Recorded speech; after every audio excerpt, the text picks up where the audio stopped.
दोस्तों आपको income tax department से सीधा सीधा नोटिस आएगा अगर आप इन 10 पॉइंट का वायलेशन करते हैं। तो इनमें से सबसे पहले पॉइंट है, अगर आप एक दिन पर कैश ट्रांजैक्शन करते हैं 2 लाख या उसका ऊपर का, किसी को पैसा देते हैं या मांगते हैं, ये दोनों केस पर अगर आप 2 लाख से ऊपर करते हैं तो आपको इनकम टैक्स डिपार्टमेंट का सीधा सीधा नोटिस आएगा। यह है पहला पॉइंट। कभी भी आप 2 लाख या उसके ऊपर का अमाउंट बाय कैश ट्रांजैक्शन नहीं करेगा एक दिन पर। अगर आप यूज करते हैं चेक या कोई भी डिजिटल ट्रांजैक्शन तो कोई भी प्रॉब्लम नहीं होगा। यहाँ पर पेनाल्टी क्या है? पेनाल्टी है जितना आपने ट्रांजैक्शन किया है बाय कैश उतना ही होगा। फॉर एग्जाम्पल आपने 5 लाख का अमाउंट का बाय कैश ट्रांजैक्शन एक दिन पर किया है तो यहाँ पर उतना ही अमाउंट 5 लाख की अमाउंट ही पेनाल्टी के तौर पर आपको देना पड़ेगा। दूसरा पॉइंट है, अगर एक फाइनेंशियल ईयर पर 20 लाख का ट्रांजैक्शन आप करते हैं बैंक पर या पोस्ट ऑफिस पर, तो ये जो ट्रांजैक्शन के लिए आपको आधार नंबर और पैन कार्ड नंबर देना चाहिए। आपको जो आधार नंबर है और पैन नंबर है चाहिए होगा अगर एक फाइनेंशियल ईयर पर 20 लाख या उसके ऊपर का ट्रांजैक्शन आप करते हैं तो।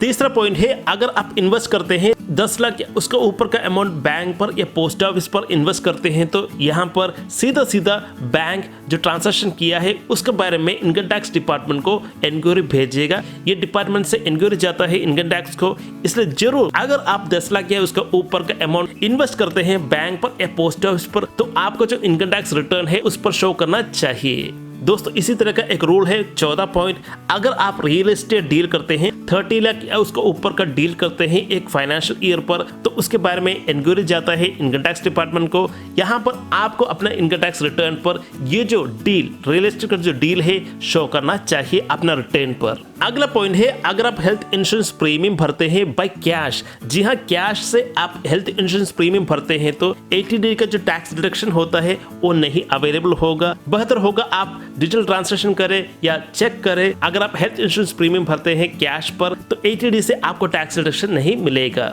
दोस्तों नेक्स्ट पॉइंट है, जब भी आप क्रेडिट कार्ड का जो बिल पे करते हैं एट वन ट्रांजैक्शन, एक ट्रांजैक्शन पर कभी भी 1 लाख का जो बिल पेमेंट करते हैं तो ये जो ट्रांजैक्शन इनकम टैक्स डिपार्टमेंट को शो किया जाएगा, रिपोर्ट किया जाएगा। इसलिए बेहतर होगा किसी भी तरह का नेग्लिजेंस इस तरह का ट्रांजैक्शन पर आप नहीं करिएगा। दोस्तों अगला पॉइंट बहुत ही इंटरेस्टिंग है, एक फाइनेंशियल ईयर पर पूरा का पूरा एफडी से जो टोटल इंटरेस्ट आता है और 40,000 से ज्यादा है तो जो टोटल इंटरेस्ट मिला है उसका 10% आपको टैक्स देना पड़ेगा। मगर सीनियर सिटीजन के लिए ये जो लिमिट 50,000 है, मगर आपने अपना बैंक से पैन कार्ड लिंक नहीं किया है तो 10% नहीं 20% लिया जाएगा आपका जो टोटल इंटरेस्ट से। दोस्तों यहाँ पर एक तोड़ है, इस तरह से एफडी से जो टैक्स डिडक्शन किया जाता है 10% हो 20% हो। अगर आपका जो टोटल इनकम होता है 2.5 लाख का अंदर का है तो ये जो 10% का डिडक्शन है नहीं किया जाएगा। ध्यान रखिए बैंक पर जाकर फॉर्म 15G इसके लिए आपको फिल कर देना चाहिए, तब जाके ही ये जो 10% या 20% का डिडक्शन आप अवॉइड कर सकते हैं।